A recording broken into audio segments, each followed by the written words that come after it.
Kasama po Okay. natin ang tomato farmer mula sa Santa Maria, Ilocos Sur, si Nanay Vilma Dofredo. Magandang umaga po, Ma'am Vilma. Ma'am Vilma? Hello? Yes po. Yes po. Hello Good, po, ma'am. good morning po, si Chacha po ito. Salamat po sa pagpayag sa panayam ngayong umaga. Pakilala po muna tayo, ilang taon na po kayo na nagtatanim po ng kamatis? Since 2010 pa ho, ma'am. O kumbaga talagang ang pamilya nito matagal na talagang magsasaka at sila po nagtatanim din ng kamatis at sabi nga nung una meron din sila mga tinatanim, di ba, na Iba pa. ilang pang mga uri po ng produkto. So Ma'am Vilma, sa ngayon nakita namin yung mga post diyan sa inyo. Ilan ng kilo o ano man toneladang kamatis ang nasayang kasi nga hinayaan nyo lang mabulok? Marami na po. Kumbaga, tonelada na po. So kapag natin to kinumpute sa piso, mga magkano na lugi nyo? Sa lahat po ng farmer, Sa inyo ho muna, Ma'am Ate Vilma. ay malaki na po. Kumbaga, sa kalahati po, kung ano, kasi hindi na po talaga napipitasan yung mga kamatis na ano dahil po sa maraming supply. Meron ka bang estimate sa lugi ninyo at yung bang puhunan mo dito sa mo kinuha? Inutang bala ito, Vilma? Yung iba po inutang, yung iba po sa pera na namin po. Oo. Mga magkano na lugi nyo? Hindi ko na po ma-estimate po yung ano ng logi po namin pero malaki po eh. Mga magkano kaya yon kung sakasakali? Yung sa ano po, hindi po may babalik po yung puhunan namin na ano nasa mga kalahati po. Kalahating milyon? Hindi po. Kalahating ano? Kasi mas mababa po kasi ang ano puhunan po dito sa Ilocos kasi hindi po kami nagbabalag po. So mga magkano na ang ano? Para lang magkaroon ng estimate. Yung sa isang hektarya po kasi nasa 60 to 80,000 po ang puhunan.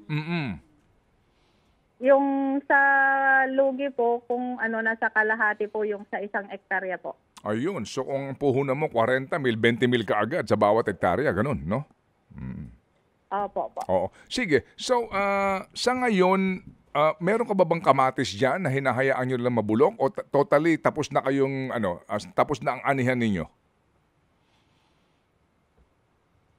Kami pang nabubulok po na hindi napipitasan. Sa ngayon, meron ka pa rin mga bunga ng kamatis na hindi nilang pinipitas sa ngayon habang tayo nag-uusap. Opo. Marami po. Oh, 'di ba nung nakapanayam ka namin, ang sinabi na may pumunta naman sa inyo ng taga-DA kasi nga may panawagan kayo, 'di ba, na kung maaari nga matulungan kayo sa produkto na mai-transport ito at maibenta natin kahit na bawi lang yung inyong puhunan. Ano nangyari doon? Ay, wala po eh. Pumunta po sila,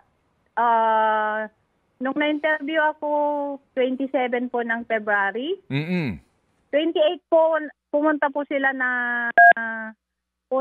sa bahay po na nag-interview po. Oo nga. So Pinuntahan namin po yung mga kamatis na, ayun, mga natapon. Yun lang po. Anong sabi sa inyo? Taga saan daw ito sa region ba ito na DA? Opo. Oo. Anong sabi sa inyo? Nagpakilala ba sila? Nagpakilala naman po na taga-DA region po sila. Mm-mm. Tapos sabi po nila, gagawan nila ng paraan na kung ma-link po sa isang kumpanya po na naggigiling po ng kamatis. Pero sadyang marami nga lang po ang supply at saka hindi kami po kasi naka-associate sa Farmers Association po. Oo. Pero hindi na kayo binalikan? Wala na po. Okay. So magmula nung na-interview namin kayo, Pebrero 27 yon, no? Oo, kaya pinuntahan kayo kinabukasan. O sige, so sa ngayon, ano ang sitwasyon ninyo? As in, wala nang pumupunta dyan na trader para bumili ng inyong produkto? Meron naman po pero hindi po gaanong marami at saka talagang mababa po. Magkano ngayon dyan ang presyuhan ninyo per kilo kung pupunta kami dyan? Magkano bentahan nyo?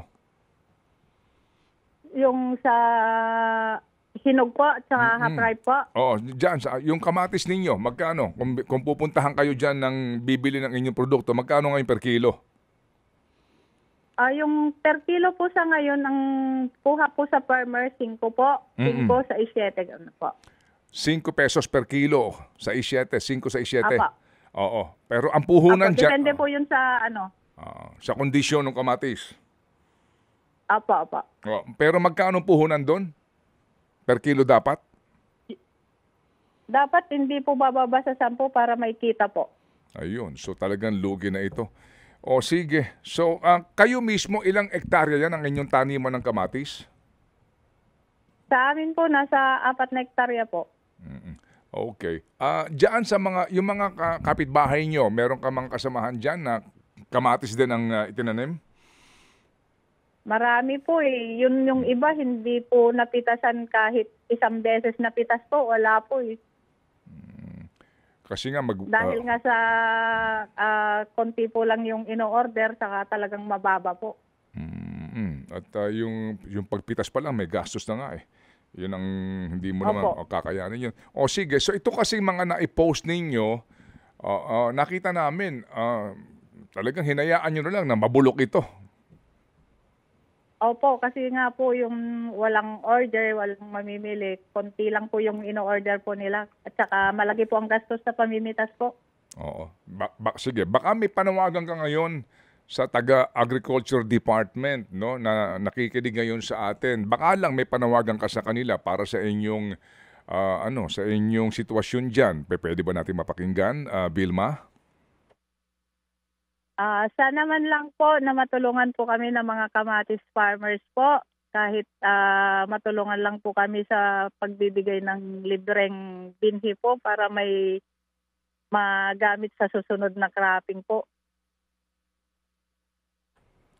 Binhi, no? Para hindi na kayo mamuhunan doon sa binhi. Yun na lang ang libre. Sa inyo na ang labor at lahat. Opo. At saka abono po kung meron po. O sige. So, hayaan mo, Vilma. Kung meron tayong makakausap dito ng mga taga-DA, papaabot namin ang inyong panawagan. Huwag kayo matatakot, huwag kayo mahihiya na magsabi ng inyong hinaing para makarating din sa kinauukulan at malaman ang inyong sitwasyon. Okay, Vilma, salamat na marami, ha? Opo, wala naman pong problema po kasi talaga pong ganyan po yung pagtatanim po eh. Nakikipagsugal po ng legal. Oo, sugal. Legal nga ito. Pinaghihirapan ninyo. Naintindihan natin, Vilma, ang inyong sitwasyon. O sige, so meron ka bang mga babayaran ngayon na kailangan mo ng pambayad? Wala kang pambayad? Anong mga dues nyo? Wala po, yung mga lang po abono po na hiniram po sa mga nagsusupply po. Yun, lalo na po yung mas maliliit po na farmers po. Oo nga, yung mga utang nila, no? O sige. Salamat, Vilma, ha? Salamat sa iyong panahon. Thank you. At kami muling tatawag pag meron na kami na-contact sa mga taga-DA. Salamat na marami. Thank you, Vilma. Thank you. Sige po, si Vilma Dofredo